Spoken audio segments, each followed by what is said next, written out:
kan bukan dituntun untuk menjadi soleh, tapi juga muslim. Itu jadi kita bukan cuman baik, bukan hanya soleh saja. Muslim itu makanan mensolehkan orang, membuat lingkungan sekitar kita soleh juga. Jadi berpengaruh. Jadi bukan cuma kita sendiri aja soleh. Kumpul sorry. Tapi kita juga menyampaikan kepada yang lain gitu. Kita juga wajib berusaha membuat lingkungan sekitar kita soleh juga. Artinya ketika pertanyaan adalah compulsory atau enggak, ya compulsory. Artinya kita wajib menyampaikan itu tadi. Bukan compulsory diartikannya. Orang tersebut menerima atau enggak itu, atau sadar atau enggak, itu hidayah dari Rasulullah. Nah, terus yang kedua, masalah taklid untuk ibadah, enggak, semontan saya enggak. Jadi ibadah itu kan harus ada dalilnya. Kalaupun kita percaya pada, misalnya kita percaya pada kiai, apa salahnya kita nanya ke kiai, ibadah ini apa sih ininya, dalilnya gitu. Sibuk maksudnya. Jadi yang dia enggak sibuk. Kita harus ketemu manajernya dulu. Ngarang semua itu. Kok bisa kompak? Bayar pendaftaran dulu. Dari Kayaknya kiai sama deh. Artinya pada intinya nggak bisa taklid kita. Aduh, Mas Sariful jarang masuk YouTube. Karena terpercayanya seseorang, dia nggak maksum, bisa saja melakukan kesalahan.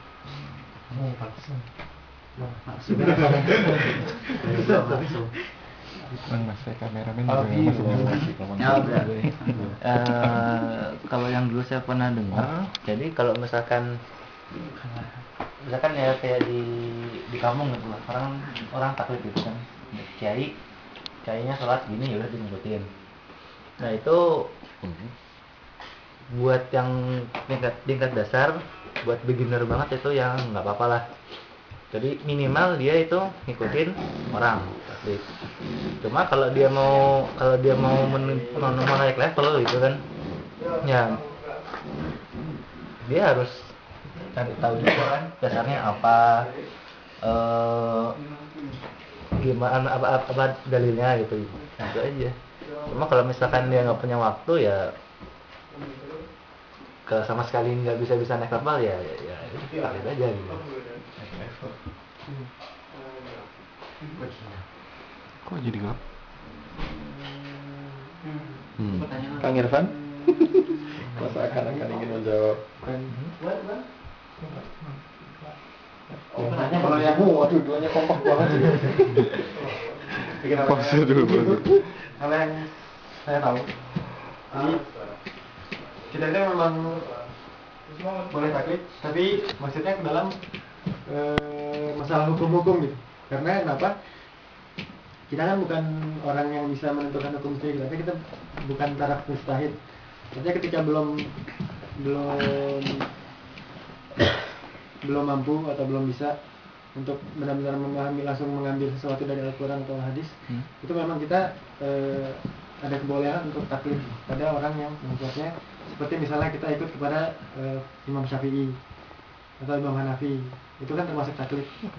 Nah, tapi kalau dalam masalah ibadah, itu kan dalilnya jelas gitu, ada atau tidaknya ibadah itu bukan masalah ijtihad, tapi ada sesuatu yang ada dalilnya. Jadi misalnya ada di Al-Quran atau ada di hadis, bukan sesuatu yang harus dicari dulu atau harus diijtihadkan dulu. Seperti itu. Jadi ketika misalnya di kampung orang-orang ikut sholat, ya sebenarnya sih itu kewajiban kiainya untuk menyampaikan kepada masyarakatnya bahwa masyarakatnya itu harus mulai mencoba belajar gitu, mencari dalilnya. Gitu. Tapi jadi dalam masalah hukum fikih atau hukum ijtihad itu boleh taklid, tapi kalau dalam masalah ibadah itu kita harus tahu ini dari dasarnya. Karena ininya tadi apa? Kaidah fikihnya tadi. Kaidah fikih itu kan maksudnya sebuah intisari yang diambil dari jadi ketika dilihat sekian, maksudnya dari sekian macam yang ada di Islam, maksudnya sekian macam hukum fikih yang ada di Islam itu dilihat ininya apa? Paling dasarnya itu yang semuanya mempunyai kesamaan. Yaitu kalau dalam masalah ibadah ibadah itu pada intinya haram kecuali yang disyariatkan. Maksudnya yang disyariatkan berarti kita harus tahu dalilnya apa. Ya, bagus. Enggak dipersilakan. Mengenai masalah taklid itu ada perbedaan ulama. Yang pertama mengatakan tidak boleh karena tidak ada yang patut dan boleh dicontoh kecuali Rasulullah. Artinya selain Rasulullah tidak bisa kita ikuti. Tapi ada ulama yang membolehkan. Tapi ulama yang membolehkan itu membagikan kategori orang. Kategori orang awam atau yang disebut albi tadi sebagai apa istilahnya tadi beginner ya. Level 1. Itu ketika dia baru mau melakukan sesuatu ibadah ritual dalam hal ini itu boleh. Kayak orang yang mualaf baru belajar sholat, yang ngikutin saja dia yang ngajarin itu. Dia belum bisa mengkaji harus takbiratul ihram atau apa, itu belum kewajiban dari dia. Dia diperbolehkan, tapi tidak berhenti di situ. Dia wajib untuk kemudian terus mempelajari. Kenapa harus takbiratul ihram? Kenapa harus ruku? Nah, orang yang artinya sedang belajar itu, jadi tadi sama sekali belum tahu, itu dia boleh taklid, tapi harus mempelajari kemudian gitu. Nah, yang sedang belajar, maka dia harus mulai mengamalkan apa yang dia pelajari itu. Jadi kita sedang belajar nih, kita misalnya di sini belajar, maka setiap yang kita pelajari dan kemudian kita mendapatkan dari sumber yang sahih, maka itu harus kita lakukan. Terus orang yang sudah mengetahui sebenarnya hukum-hukumnya, katakanlah ya, misalnya apa tuh? Misalnya tadi itu bahwa ternyata sholat di Turki yang sebelum azan atau setelah azan Jumat itu sebenarnya hanya semangat dari orang Turki sendiri untuk mengkondisikan dirinya akan kewajiban mereka menegakkan khilafah itu lagi, karena dulu khilafah itu lepas dari tangan mereka gitu. Untuk menyemangati itu saja, karena tidak ada dalil itunya, ya saya tidak melakukan itu. Bagi orang yang sudah mengetahui seperti itu, maka hukumnya haram baginya untuk taklid. Orang yang sebenarnya sudah tahu kalau mau nyari dalil-dalil tentang sholat itu, sudah ada buku nih, buku-buku kumpulan hadis sahih, baginya dia haram untuk taklid. Jadi kalau sholat tadi boleh diikutin? Sholat yang mana? Ya itu tadi yang sholat sunnah.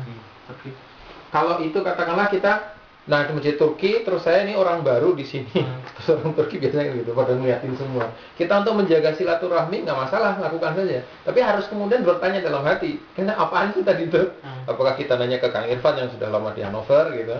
Atau kemudian kita coba cari di internet ya apaan sih? Enggak, alasan itu tuh halal nggak untuk dilakukan? Tidak ada masalah. Jadi sholat kan bukan wajib itu. Kalau kemudian mereka mewajibkan, menjadi tidak sah sholat Jumat kita gitu. Terus kalau nggak ikut itu nanti masalah. Nggak masalah. Sahabat dulu juga artinya berpuasa sunnah itu untuk mengkondisikan diri supaya saya lebih ini lagi, atau melakukan sholat sunnah itu tidak ada masalah. Tapi kita harus paham kenapa seperti itu, nggak boleh ngikutin aja gitu. Jadi ada yang sama sekali strict mengatakan tidak boleh kita taklid. Kita semua orang bisa baca, kita semua bisa mempelajari. Tapi ini kayak kalau bagi saya ini, kalau orang yang baru belajar banget, mualaf gitu. Jadi pertama kan mesti ngikut kan sholatnya. Itu tidak dosa buat dia. Belum tahu kan. Tapi makanya yang kedua bagi saya lebih pertengahan ya. Bagi yang sangat awal itu diperbolehkan, tapi dia wajib belajar. Bagi yang sedang belajar, dia melakukan apa yang sudah dia ketahui. Itu dia tidak boleh taklid lagi. Kemudian bagi yang sudah punya ilmu, haram baginya sama sekali untuk taklid. Tapi dan mikir. Yang mau nyangka. Mantap. Ini ada tambahan dari hadirin sekalian? Atau pertanyaan? Yang saya tertarik itu tadi yang Rahmat pertanyaannya. Kalau yang saya pahami dari pertanyaan itu adalah bagaimana jadi kalau kita muslim, kita mau nyari jati diri kita, okelah kita tahu Al-Quran gitu kan, belajar Al-Quran. Sekarang bagaimana dengan orang-orang non muslim? Sebenarnya inti kita